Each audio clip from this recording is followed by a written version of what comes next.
Hi. Um, so I went missing for quite some time. Right.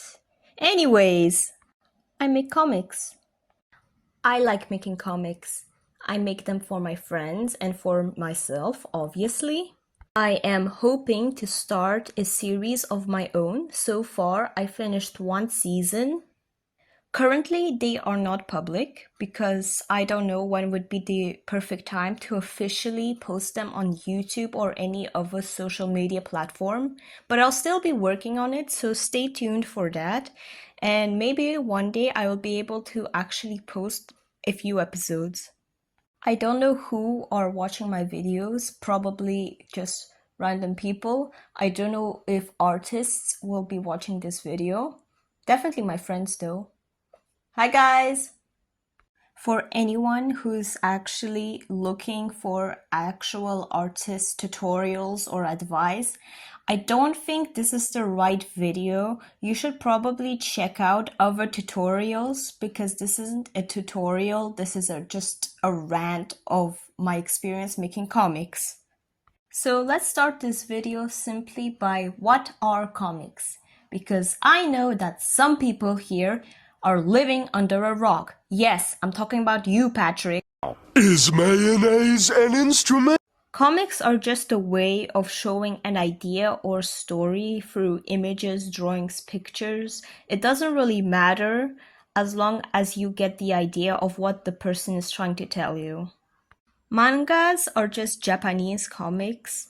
The difference is the art style, obviously, and the fact that you read them from right to left, which I find really interesting. Sadly, I won't be able to talk more about mangas because I don't own any. Sad. So now let's actually start. My experience making comics. I'm gonna start with the mistakes I've made and what I should have changed in the past or what I've learned while making comics for over a year. Mistake number one is probably the dumbest mistake I've been making, but it's still very important, and the mistake is not plotting everything. Yes, I'm too lazy to plot the actual story before making the comic. Anyone watching this, plot your ideas before starting any projects. It doesn't matter what you're doing. Write it down because I guarantee that if you do not plan this through, you're gonna mess up. This is what I've learned the hard way. There has been times where I would get the idea of what I would like to do for the next episode, but I wouldn't really write it down. I would start the final project and sketching it, and midway I would just stop and be like, this does not make sense. It has nothing to do with the lore, it has nothing to do with the characters, but I was like 5 pages in and I would just like give up on actually ending the project, so I just have to finish it very messy. So plotting is definitely one of the mistakes that I've made in some of my episodes, which I will show you. A big example is in episode 2. This character, Alia, she's like the embodiment of gases and air. Yes, I know, it's not very original. She is my character, so shush.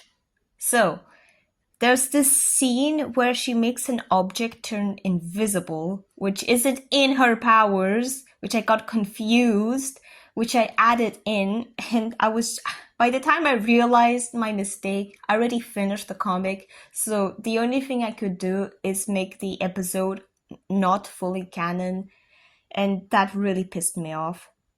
Another good example was in season 1, episode 3, where I would make two characters fight, but they didn't have enough chemistry or like development to actually make the fight serious.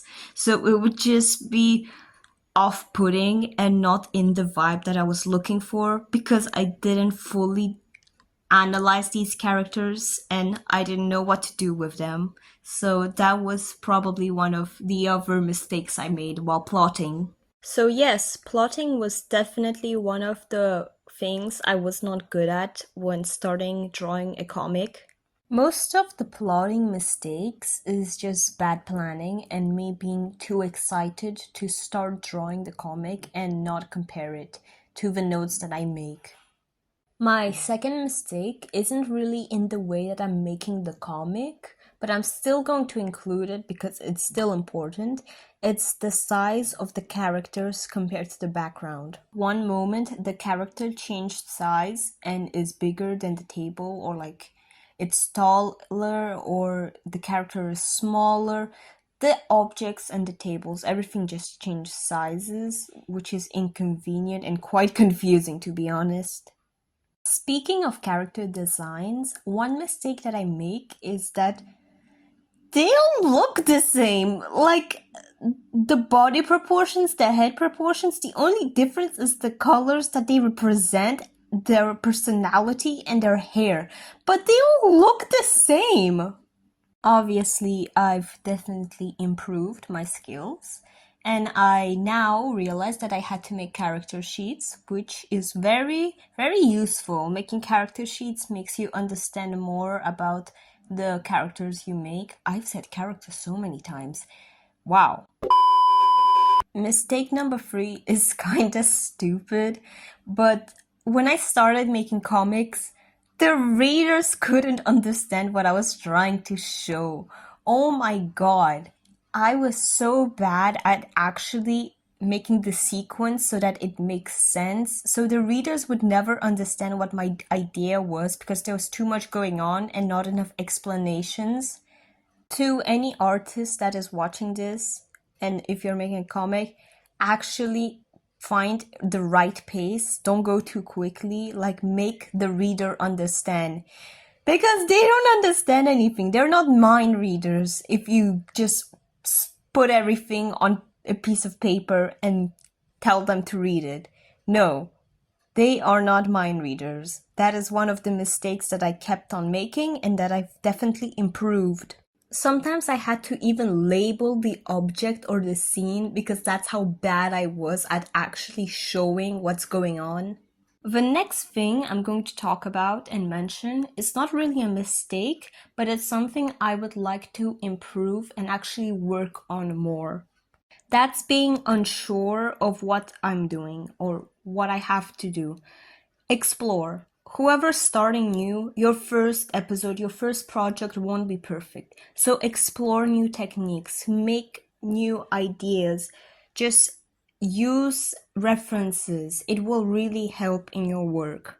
Example of this is that in my very first comic, episode 1, I wanted to make everything black and white because I was not sure if colors would look good, but I decided one day to actually explore the idea of adding colors, and with that, I actually improved my comic. It looks better, it's more attractive, so I'm very happy that I went out of my comfort zone. I probably sound like an art teacher, but I'm serious. Get out of your comfort zone and actually explore. So yes, to improve, you have to experiment. Last thing I'm covering is me trying to be perfect on my very first episode.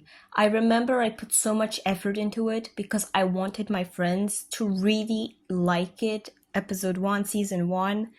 But over time, I realized that not everything has to be perfect.